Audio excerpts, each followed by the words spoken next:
नमस्कार दोस्तों, मैं निखिल। मेरे साथ बातचीत करने के लिए आज मौजूद हैं मेरे मित्र और सहपाठी शिव्यांश राय। स्वागत है आपका हमारे पॉडकास्ट में और जानेंगे इनकी जर्नी को विस्तार से। जैसा कि ये अभी इलाहाबाद यूनिवर्सिटी में थर्ड ईयर के छात्र हैं और ग्रेजुएशन कर रहे हैं इलाहाबाद यूनिवर्सिटी से, स्नातक बीए बैचलर ऑफ आर्ट। तो मैं थोड़ा आपके बारे में जानना चाहूँगा, आपकी स्कूलिंग वगैरह। जैसा कि आपने बताया, मेरा नाम शिव्यांश राय है और मैं बताना चाहता हूँ मैं जौनपुर ज़िले का रहने वाला हूँ और मेरी स्कूलिंग जो है अपने ही ज़िले से हुई है। मेरा 10th और 12th दोनों मैंने अपने ही ज़िले से की है। उसके बाद फिर आगे की जर्नी मेरी यहाँ तक आने की रही है। ठीक है, जैसा कि आपने बताया स्कूलिंग वगैरह आपकी आपके पैतृक जिला से ही संपन्न हुई है। जी हाँ। ठीक है, उसके बाद मुखातिब होना चाहेंगे आपकी उस यात्रा से, जैसे कि आप पहले से ही अवेयर थे सीयूईटी के बारे में या किसी और एग्जाम को 12th के बाद देने का भी मूड बनाया था, जैसे कि फिर मतलब सीयूईटी में कैसे इंगेज हुए आप, ये बताएं थोड़ा। सीयूईटी से पहले मैं जेई की तैयारी करता था क्लास 11 से। उसके मैं जेई की तैयारी करता था। उसके बाद मैं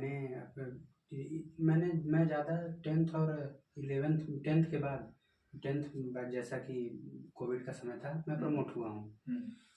उसके बाद ये मैं 11th में जाऊँ, उसमें स्कूलिंग मेरी थोड़ी कम हो गई क्योंकि मैं जेई की तैयारी में लग गया था।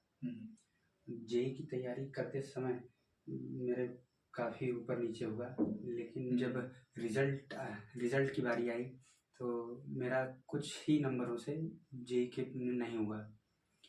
फिर उसके बाद मैं काफ़ी टूट गया, लेकिन उस समय मैं 12th के समय ही सोच लिया था कि और बच्चों की तरह मैं 12th करके, मतलब गांव का क्या होता है कि आपने 12th कर ली, बीए भर के आप गांव में टहल रहे हैं, घूम रहे हैं। मैं ये नहीं करना चाहता था। तो पहले से ही मेरे मन में था, तो मेरा जेई तो निकल नहीं पाया। तो उसके बाद मैंने एकदम 1-1.5 महीने का एकदम ब्रेक लिया। उसके बाद चला कि सीयूईटी है एक एग्ज़ाम। मुझे पता चला कि उसमें दूसरी यूनिवर्सिटी में जा सकते हैं। जैसे मेरा सपना तो था आईआईटी जाने का। आईआईटी जैसे बड़ी कॉलेज तो नहीं मिल सके, लेकिन ये मुझे पता चला कि इलाहाबाद यूनिवर्सिटी और बीएचयू, जो कि बीएचयू मेरा थोड़ा मन था कि आईआईटी बीएचयू मिल जाए। मैं सोचा कहाँ बीएचयू ही मिल जाए, आईआईटी ना हो सके तो फिर मैंने सीयूईटी की प्रिपरेशन के लिए पहले फ़ोन में खुद छानबीन की। तो मुझे पता चला कि इसी से अब जो सारे कॉलेज एंट्रेंस कराते थे अलग अलग, अब मिलके एक ही करवाएंगे। मतलब आपने रिसर्च वगैरह करना स्टार्ट किया हाँ जी, सीयूईटी टॉपिक पे जी। तो मुझे पता चला कि सारे कॉलेज मिलके एक ही जो है एंट्रेंस लेंगे, उसी के नंबर के हिसाब से आपको कॉलेज प्रोवाइड करेंगे।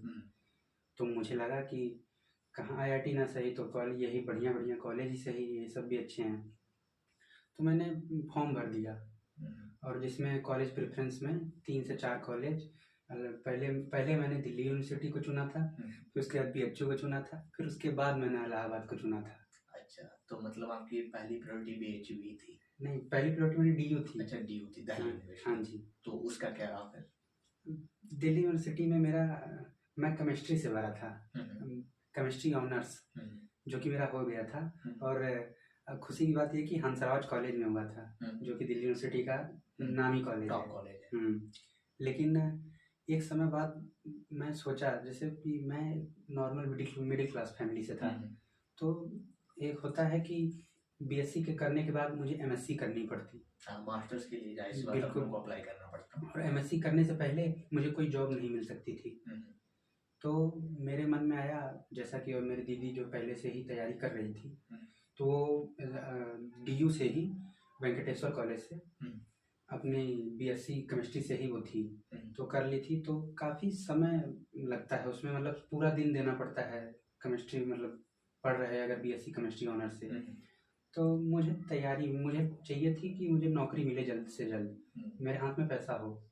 तो मैंने बीए के फॉर्म खाली एक ही जगह से भरा था, वो था इलाहाबाद यूनिवर्सिटी। मैंने बीएचयू से भी यही भरा था। अच्छा, बीए के लिए आपने अप्लाई किया था? हाँ, प्रॉपर। तो ठीक है। चलिए ठीक है, इस आपकी यात्रा को जाने हैं। जैसे कि आपने बैचलर ऑफ आर्ट के लिए ही अप्लाई किया था और पूर्ण रूप से इच्छुक थे आप, मन बना चुके थे पहले हाँ। से ही कि मुझे बीए में ही अप्लाई करना है। ठीक है, फिर ये बताइए, आखिर आपने सीयूटी एग्जाम को फेस किया। शुरुआत में आपने आफ्टर 12th के जेई जैसे एग्जाम को भी कहीं ना कहीं सामना किया है, ठीक है।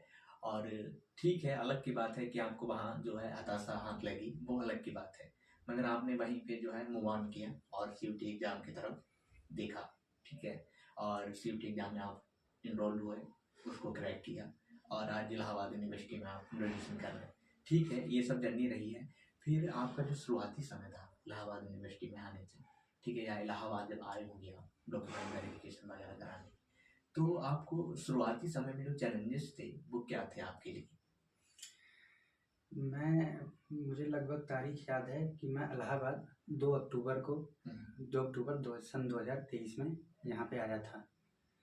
और जैसा कि जानते हैं कि नॉर्मल मिडिल क्लास से फैमिली से हूँ, तो मम्मी पापा बहुत ही अवेयर हैं। कहीं बाहर जाने से बच्चों को भेजने से डरते हैं कि हो तो सब कुछ गया था, लेकिन सब कुछ ऑनलाइन प्रोसेस हुआ था कॉलेज का, तो लोग डर रहे थे कि कैसा होगा कैसा नहीं होगा। तो और पहली बार बच्चा घर से बाहर जा रहा है, तो मेरी मम्मी जो है पहले से ही मन बना ली थी कि साथ में आऊँगी इनके। तो मेरी मम्मी जो है मेरे साथ ही आई और पापा भी साथ है। और गांव पे ही मेरे एक भैया हैं, उनके मामा लगते हैं, उनसे पहले ही कह दिया गया था कि आप एक रूम देख लीजिए कहीं, मतलब रूम का अरेंज कर दीजिए। तो उन्होंने रूम काफ़ी ढूंढा, तो एक रूम मिला जहाँ की शुरू से लेकर अब तक मैं अभी यहीं हूँ। अच्छा ठीक है, मतलब एक कहीं ना कहीं एक रूम को, सही रूम को खोजना भी चैलेंज रहता है। बिल्कुल रहता है, ठीक है। और इसी पे ये जैसे कि अभी तो आप शायद प्राइवेट पीजी में है यहाँ, तो हॉस्टल अलॉटमेंट प्रक्रिया के बारे में कुछ अगर जानकारी हो आपको या बताना चाहें, या उससे आप कैसे मतलब वंचित रह गए, थोड़ा उसके बारे में बताइएगा। मैं वंचित तो नहीं कहना चाहूँगा, लेकिन ये जरूर कहना चाहूँगा कि मतलब मेरे जो गांव में है, कुछ लोग पहले से ही अवेयर थे कि यहाँ के जो हॉस्टल हैं, कुछ ही हॉस्टल अच्छे हैं। और एक हॉस्टल में नाम होता है कि थोड़ा यहाँ के हॉस्टल में ना, क्या बताएं अब, बम वम की थोड़ा सा ठीक थोड़ा सा है, मतलब ठीक है, हॉस्टल आपको तो नहीं अलॉट हुआ था, या यूं कहें ये भी हो सकता है मैंने अप्लाई ही नहीं किया, अप्लाई भी नहीं किया था। और मुझे जहाँ तक जानकारी है कि इलाहाबाद यूनिवर्सिटी की 2023 में हॉस्टल अलॉटमेंट की जो प्रक्रिया थी वो ऑफलाइन थी और एडमिशंस जो हुए थे वो ऑनलाइन हो गए थे। बिल्कुल। तो कहीं ना कहीं बहुत से ऐसे छात्र जो उस मतलब हॉस्टल अलॉटमेंट का फायदा उठा सकते थे, ऑफलाइन प्रक्रिया होने की वजह से कहीं ना कहीं वो इसमें बाधा उत्पन्न हुई, क्योंकि जाहिर सी बात है जब एडमिशन आपका ऑनलाइन हो गया था तो सब कुछ, तो हाँ हॉस्टल भी ऑनलाइन हो जाना चाहिए था, बट उसकी प्रक्रिया ऑफलाइन थी। तो ये कहीं ना कहीं एक बात भी हो सकती है। और इसमें मैं एक बात और जोड़ना चाहूँगा कि ये जो हॉस्टल अलॉटमेंट प्रक्रिया थी, कॉलेज शुरू होने के 5 से 6 महीने बाद स्टार्ट हुई। लगभग सारे बच्चे जो है कहीं ना कहीं रूम लेके अपने कंफर्टेबल जोन में आ चुके थे।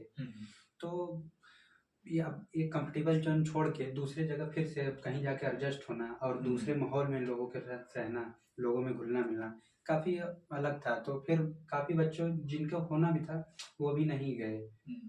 सही बात है। ठीक है, आपको अभी जैसे कि इलाहाबाद आप आ चुके थे और लगभग सेटल भी हो चुके थे, फिर इसके बाद की जो आपकी आगे की पड़ाव की यात्रा थी, तो कहीं ना कहीं आफ्टर 12th पहली बार घर से इतनी दूर आए हैं, ठीक है।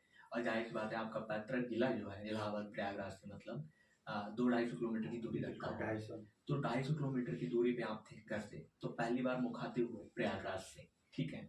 तो आपको यहाँ पे फ्रेंड सर्कल, ठीक है, ये जो फ्रेंड जोन वगैरह ये क्रिएट वगैरह करने में, मतलब आपको अपने बेस्ट फ्रेंड सेलेक्ट करने में क्या, मतलब थोड़ा वैसा कैसे आपने सेलेक्ट किया इन चीज़ों को? मतलब इलाहाबाद में चैलेंजेस की बात मैं करूँगा। पहले आपकी जो बात ने कहा, इलाहाबाद में सबसे बड़ा चैलेंज है, वो भी आफ्टर 12th जो नया बच्चा आता है उसके लिए चैलेंज है खाना बनाना। ठीक है, इस बात से मैं एग्री करता हूँ। बच्चे जब शुरू में आते हैं तो उन्हें लगता है कि मैं अकेले रहूँगा, खुद से बनाऊँगा, खाऊँगा, जब मन तब होगा उठूँगा और पहला होता है कि मैगी पूरा भरपेट एक कटोरी खाऊंगा अच्छे से। जंक फूड वगैरह। संयुक्त परिवार में 3-4 बच्चों में मैगी बटती है, सोचते हैं कि अच्छे से पूरा मैगी खाऊंगा, पूरा मतलब अपनी स्वतंत्रता से जीऊंगा। लेकिन एक समझ में आता है कि जो हमारी स्वतंत्रता थी वो बाधाएं हो गई हैं अब, कहीं ना कहीं उसमें अटकलें महसूस होने लगती है। बिल्कुल सही कहा है, जैसे इन्होंने अवगत कराया है कि कहीं ना कहीं जो हम 12वीं से पहले जो दुनिया सोचते हैं, ठीक है, कि एक बार स्कूलिंग कंप्लीट होने के बाद हम जब कॉलेज में इंटर करेंगे, ठीक है, तो तमाम सपने जो है हम लोग अपने पुलाव पुकारते हैं, ठीक है, कि ऐसा करेंगे चल के। तो उसी बात से आश्रित था मित्र का, ठीक है, जो यहाँ पे इन्होंने स्पष्ट किया है कि ऐसा होता नहीं है, यथार्थ एकदम अलग होता है। जो आप स्कूल कंप्लीट करने के बाद कॉलेज में एंटर करते हैं वो एकदम उससे अलग होता है। चलिए ठीक है, इसी यात्रा को आगे बढ़ाते हैं और आपसे थोड़ा कुछ इसी सिलसिले में आगे की कड़ी में पूछना चाहेंगे। शुरुआती समय हो गया आपका चैलेंजेस वगैरह, आपने इलाहाबाद यूनिवर्सिटी को जाहिर सी बात है सर्च वगैरह किया होगा इतना ज़्यादा, और मतलब आपका कॉलेज आने के बाद पहला इम्प्रेशन वगैरह क्या था, मतलब कितना एक्साइटेड थे आप कॉलेज आके, वो भी इलाहाबाद यूनिवर्सिटी जैसे कॉलेज में आके, इसके बारे में बताइए। आपको मैंने बताया कि मैं 2 तारीख को इलाहाबाद में आ गया था और 9 अक्टूबर को मेरा इलाहाबाद यूनिवर्सिटी में डॉक्यूमेंट वेरिफिकेशन था और उस दिन मैं पहली बार इलाहाबाद यूनिवर्सिटी गया। होता है ना कि कई जगह फेल होने के बाद एक इंसान को कॉलेज मिलता है, तो फिर होता है कि जो मैंने सोचा था कि घर नहीं रहूँगा, घर से दूर रहूँगा और कहीं बढ़िया जगह जाऊँगा, तो वहाँ आने के बाद ना एक 2 सेकंड के लिए इंसान स्तब्ध हो जाता है। तो मैं भी जब गेट से एंटर हुआ और कॉलेज की भाई अच्छी खासी पुरानी इमारतें हैं, देख के मैं मन तो प्रसन्न हुआ, लेकिन एक मन में मेरे कोने में था कि काश IIT पहुंच गया होता। मतलब वो मलाल आपके साथ साथ चल रहा था। वो मलाल हमेशा रहेगा, लेकिन उस पर भी मैंने अपने आप को मूव ऑन कर लिया है। ठीक है, आपने मतलब काफी व्यवस्थित और संयम ढंग से अपने आप की वापसी की, ठीक है। जेईई एग्जाम में जो है असफल होने के बाद फिर आपने CUT की तरफ जो रुख किया था, ठीक है, ये सब जर्नी आपकी जो रही है अभी तक, मतलब काफी दिलचस्प है। और हमारी जो ऑडियंस सुन रही है या व्यूअर्स जो लोग देख रहे हैं, आप लोगों को वाकई में ये चीजें एक, अगर व्यक्तिगत रूप से अगर मैं कहूँ, आप सीरियस कैंडिडेट हैं या किसी यूनिवर्सिटी वगैरह के बारे में रिसर्च कर रहे हैं, विजिट कर रहे हैं चैनल्स वगैरह पे, तो आपको ये लुभाने वाली बातें लगेंगी, जाहिर सी बात है, लाजमी है। इसी कड़ी में आगे हम बात करना चाहेंगे।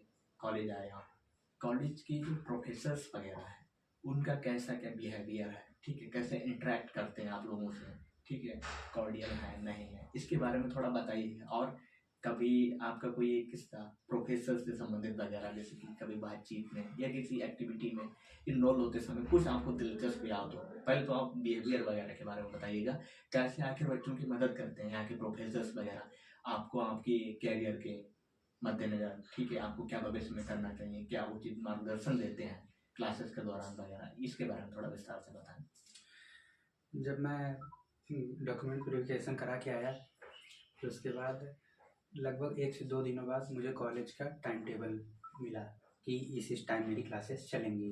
तो मेरा BA में सब्जेक्ट सोशियोलॉजी, हिस्ट्री और एजुकेशन रहा है।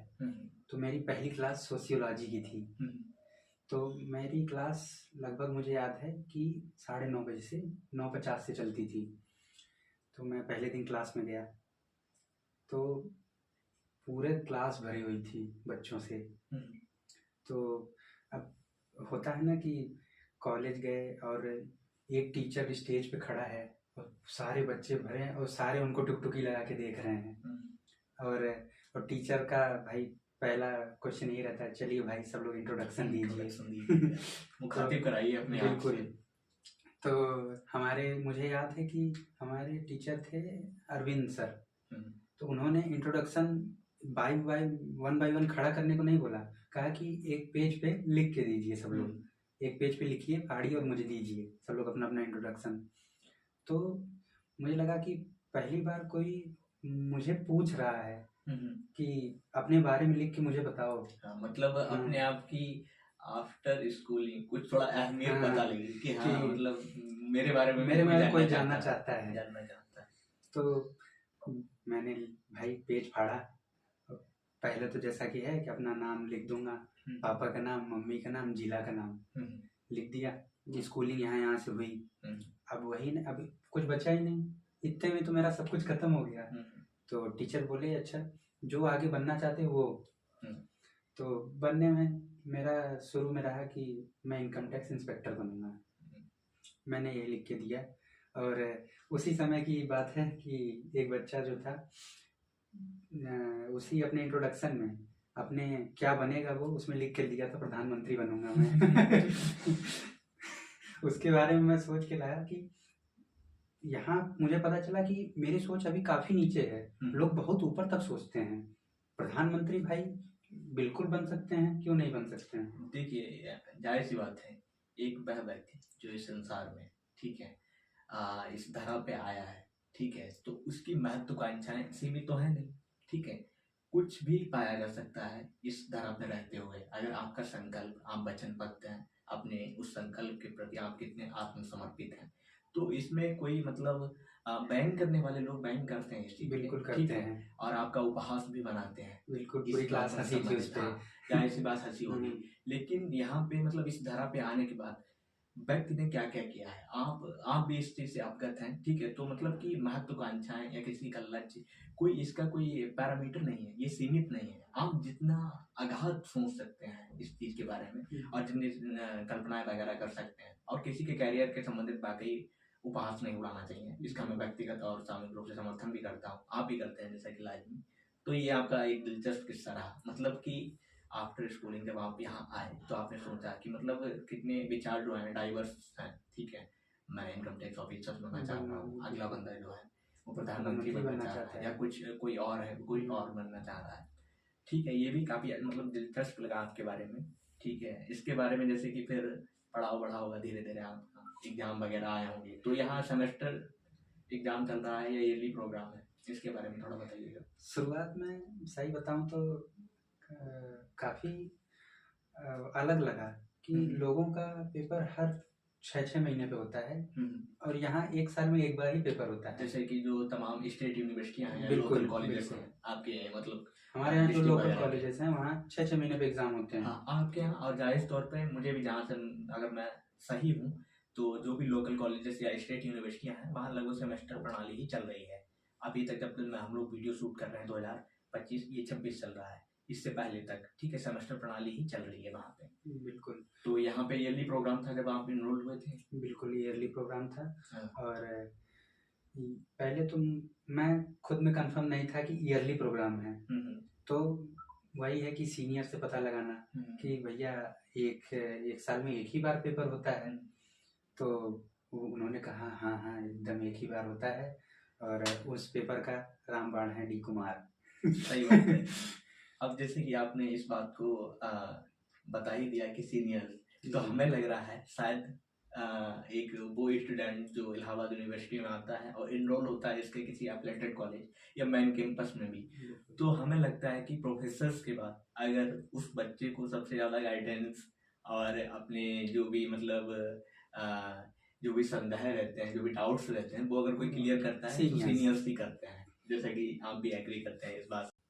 चलिए सीनियर्स तो सही है, आप अपनी अल्पकालिक इच्छा के बारे में बताइए, आखिर क्या करना चाह रहे हैं अल्पकालिक रूप में अभी? अल्पकालिक रूप में मैं बात करना चाहूँगा, जैसा शुरू में मैंने आपको बताया कि मैं डीयू को छोड़ के इलाहाबाद को चुना, तो इसमें मैंने पहले से ही घर से आने से, यहाँ इलाहाबाद से आने से पहले ही मन बना लिया था कि मैं एसएससी की प्रिपरेशन करूँगा और इनकम टैक्स में जाऊँगा। तो मैंने इलाहाबाद यूनिवर्सिटी में आके बीओ को चुना ताकि मैं खुद को ज़्यादा समय दे सकूँ, सेल्फ प्रिपरेशन को अपनी समय दे सकूँ। बिल्कुल ठीक है, मतलब यहाँ तक की ये जर्नी रही कि आपने 12th के बाद उस चीज़ से क्या नाम अवगत हुए ठीक है, और यहाँ तक की जो यात्रा, इसके बाद अल्पकालिक इच्छा पे भी चर्चा हो चुकी है। तो मतलब कुछ ऐसा होता है ना, जब जैसे कि स्कूलिंग कंप्लीट हो गई है ठीक है, और लगभग कॉलेज भी कंप्लीट होने की पड़ाव पे है ठीक है, तो कुछ ऐसा जीवन में जो स्थायित्व दे, तो दीर्घकालिक इच्छा भी कुछ होगी जाहिर तौर पे, उसके बारे में बताएं। दीर्घकालिक इच्छा मेरी है कि मैं सर पहले बताना चाहूँगा कि मैं कर तो रहा हूँ, मैं एसएससी की प्रिपरेशन, कि मुझे जल्द से जल्द नौकरी मिल जाए, मैं इनकम टैक्स में चला जाऊँ। लेकिन मेरे अंदर से इच्छा होती है कि मैं 9 to 5 वाली जॉब नहीं कर पाऊँगा।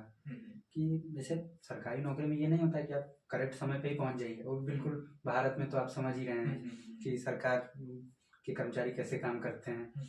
तो फिर भी मुझे नहीं पसंद है कि इंसान मंडे से सैटरडे तक काम करे। इंसान को एक दिन छुट्टी मिलती संडे, मतलब भाई अगर आप दिल्ली में हैं तो 2 दिन की मिल गई, नहीं तो फिर 1 दिन की मिलती है।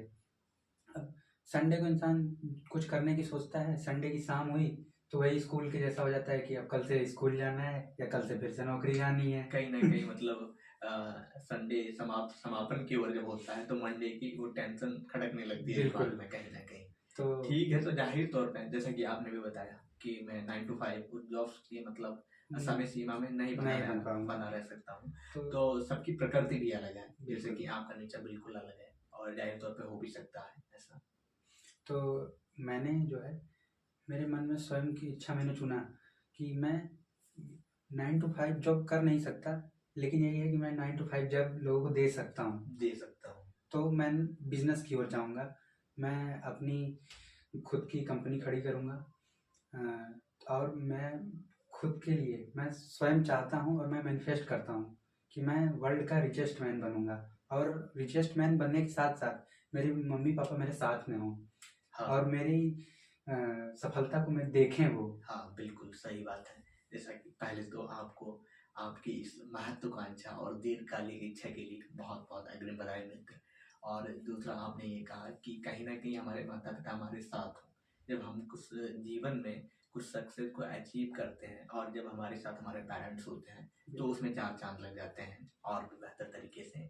ये हम लोगों ने तमाम इस बातचीत पे जो भी चर्चा हुई इस दौरान लगभग अब इसी क्रम को आगे बढ़ाते हुए हम बात करना चाहेंगे कहीं ना कहीं, क्योंकि इस टॉपिक से शायद अछूते नहीं रह सकते हैं कि इलाहाबाद के माहौल के बारे में। अरे भाई, तो इलाहाबाद में माहौल कैसा है कॉम्पिटेटिव एग्जाम की तैयारी करने वाला और बाकी जैसे कि हाँ तैयारी करने वाला भी, चाहे हम कॉलेज के पर्पज से विजिट कर रहे हैं किसी चैनल्स को, या कॉम्पिटेटिव एग्जाम के पर्पज से, या चाहे त्रिवेणी संगम स्नान करने के पर्पज से, हमारे मित्र आपको अवगत कराएंगे इस बात से कि आखिर कैसा माहौल है कॉम्पिटेटिव एग्जाम की प्रिपरेशन के लिए। थोड़ा बताइएगा।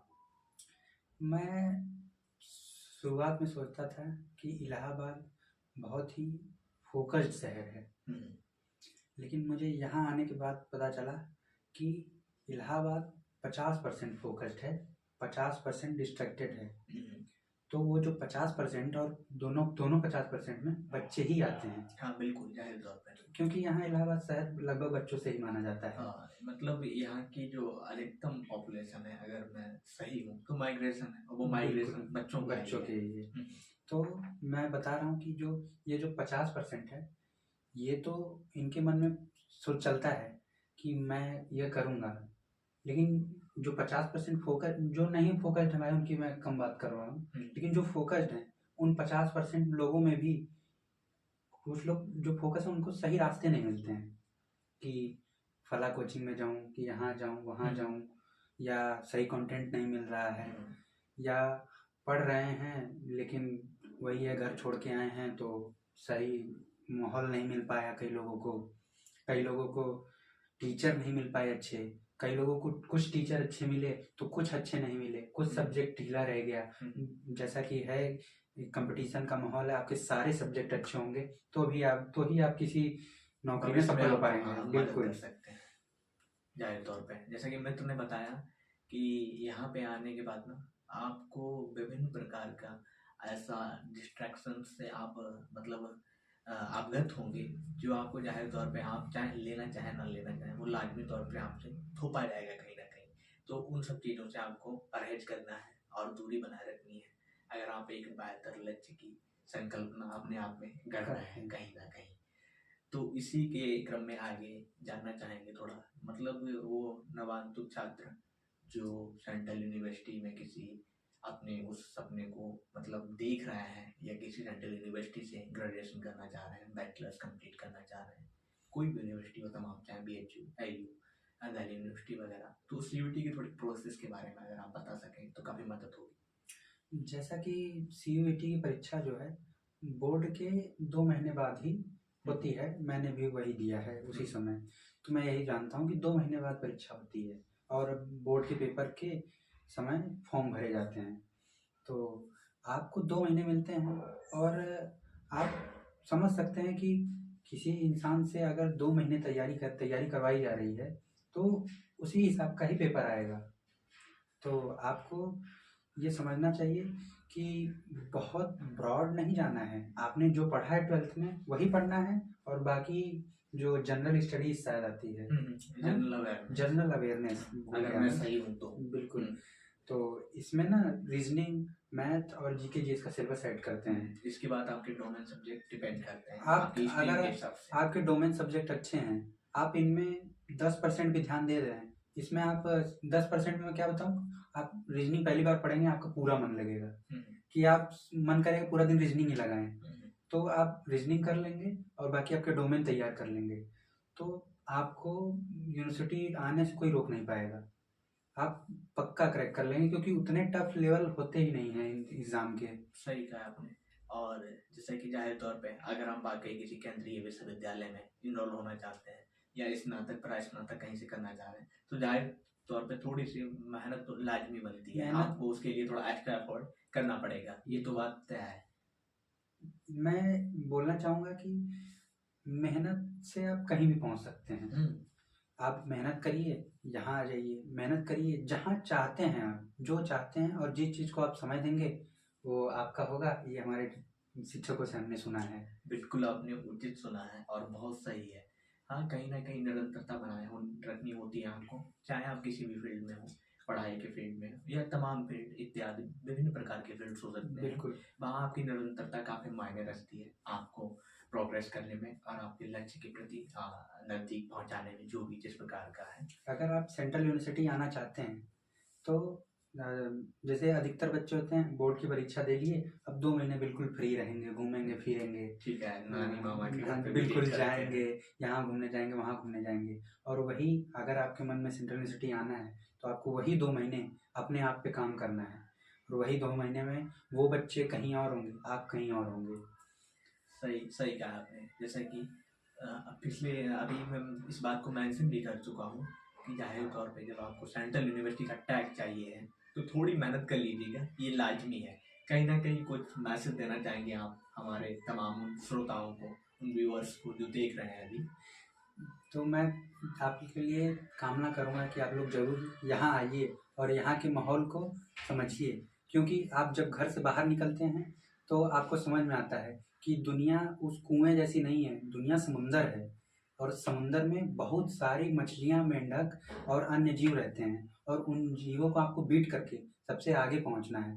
तो समझिए कि आपको बाहर निकलेंगे ना तो आपको समझ में आएगा कि लोग अलग अलग विचार के हैं। आपके विचार तब समझ में आएंगे कि कहाँ एग्जिस्ट करते हैं और दूसरों के विचार कहाँ हैं, तो आपकी विचार की क्षमता भी बढ़ेगी। और बखूबी रूप से हमारे मित्र ने इस चीज़ का बखान किया है, ठीक है, तमाम उदाहरणों के तौर पे। तो इस चर्चा को आज यहीं पे समाप्त करते हैं और उम्मीद करेंगे अगर आपको ये वीडियो बेहतर लगा हो या किसी भी प्रकार से हम आपकी फ़ायदा मतलब कुछ लाभ पहुंचा पाए हो अपने वीडियो के माध्यम से, तो जाहिर तौर पे कुछ वीडियो में हमारे कमेंट्स कीजिएगा, लाइक्स कीजिएगा और चैनल को सब्सक्राइब कीजिएगा। अगर आपको बेहतर लगे तो इस पे किसी प्रकार का कोई जोर दबाव नहीं है। और धन्यवाद हम लोगों को इतना समय से देखने के लिए।